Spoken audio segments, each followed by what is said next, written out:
Fans, it's your boy John, aka Big Red. Today we got another video for you guys. Today we're gonna get into some Chad O'Shea, the reason why he got fired last year at the end of the season.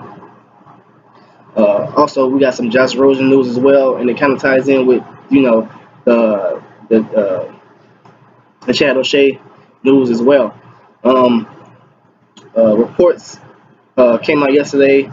Chad O'Shea was running a very complex offense for some of the younger players on the team, and it was pretty hard for them to learn the scheme. And it was reports that he wasn't very a good teacher as well. Breaking down the offense to some of these players. Um, they went to Brian Flores, let him know that this offense was very hard to learn, and Chad O'Shea wasn't very teaching them the offense that well. And it was reports saying that he was going back to Flores as well, saying that okay, some of these players not knowing my offense, not learning the offense. Then you got more players saying that he was trying to run the same offensive plays as he ran in New England, which was pretty predictable. Like that doesn't make any sense. Like you have your players, and they're young players because we got mostly everybody on the team is under 30 except Fence.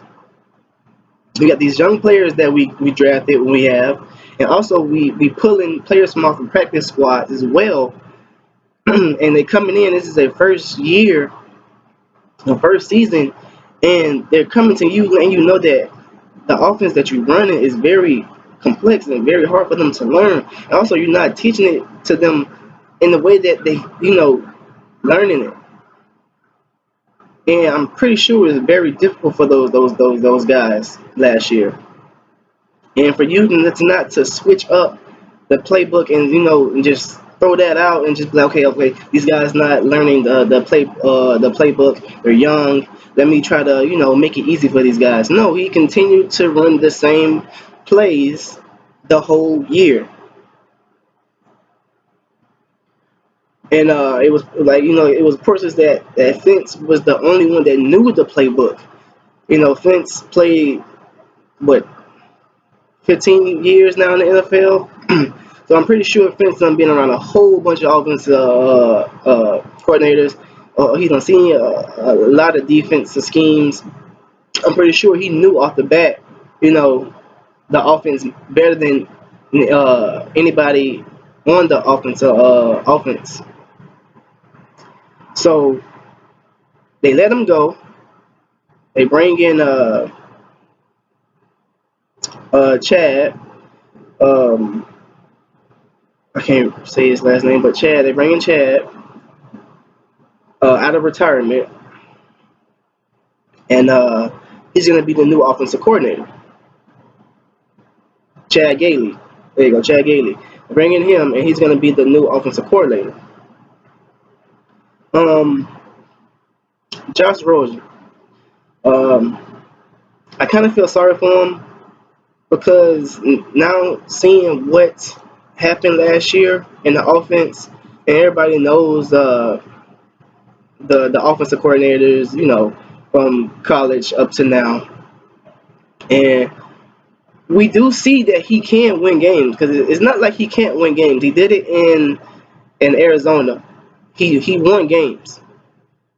It's just that he doesn't has the time to learn an offense, offensive playbook, for a year or two. Like they move him after after that 1 year that he got traded to us. He come with us, then you got Chad O'Shea with this hard ass offense, how offense plays with these young players, and not listening to these players, and keep this offensive run. I mean, keep your keeping it running, and you seeing that it's hard for them to learn. Like it doesn't make any sense. So uh, Josh Rosen, coming in into a new scheme, it's gonna be hard, and he trying to run plays as the same plays that you ran in New England. Like, come on, like really doesn't make any sense. So like I said, I kind of feel sorry for Josh Rosen, and I feel like this new season, this new coming season, 2020, for him to sit back and learn, because Fentz is gonna be the starter week 1. I feel like Fentz he's gonna come in. He's probably gonna because like I said, he been around a lot of offenses, and he actually worked with Chad with the Jets. So I feel like he's gonna come in. He's gonna be a day one starter. Have Josh Rosen learn him and Tula pick uh, uh, Fence brain. Like I said, he's going to be an open book for those guys. Have them, both of those two guys, pick his brain, sit that whole season, learn the playbook. Then when he leaves next year, have those two guys come in training camp and compete, and have those two guys compete. Sorry for that. If y'all guys didn't hear that plane, I'm gonna let it go ahead and pass. But yeah, have those two guys come in and compete, and have those two guys battle next year for the starting spot, which probably is going to be Tula. Have him.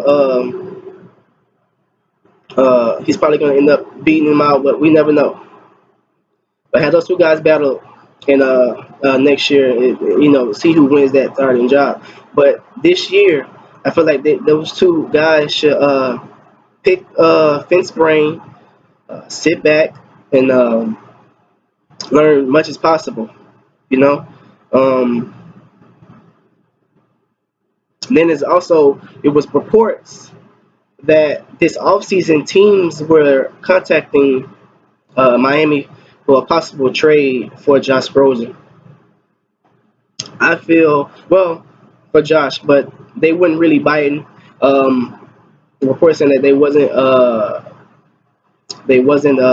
in a rush to get rid of him, and I feel like that's that's good because I feel like we should keep him. Just the fact, like I said, next year Fence is gonna be gone. Then we're gonna have what Tula, then Jake Rudock is what your second your backup, Jake Rudock. I'm not saying Jake Rudock is a bad quarterback, because he can win games as well. He can ball out.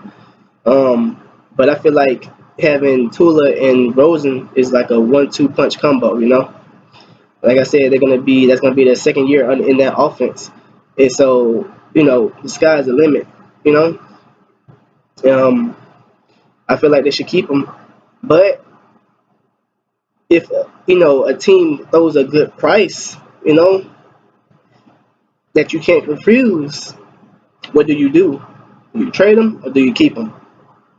Um, I still feel like they should, but this is a business at the end of the day, and they get a good offer for them. They might not, who knows? But I feel like they should keep them.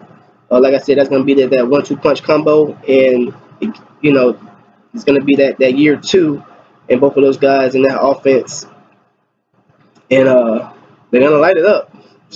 Tula going to light it up. So, but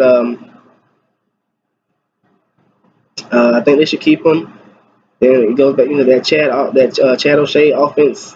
It's very complex for the young players last year, and like I said, it doesn't make any sense. Like, why would you run these same plays in New England? It just doesn't make sense. It's stupid. Like, it really is. Like, they ended up letting him go. He was in a meeting with Fitz. Mason was talking about the next upcoming season, and what could they do to probably get some of these guys to learn the offense better. But in the middle of the meeting, Brian Flores called to see him to let him know that he was fired. Um, I feel like that was a good move.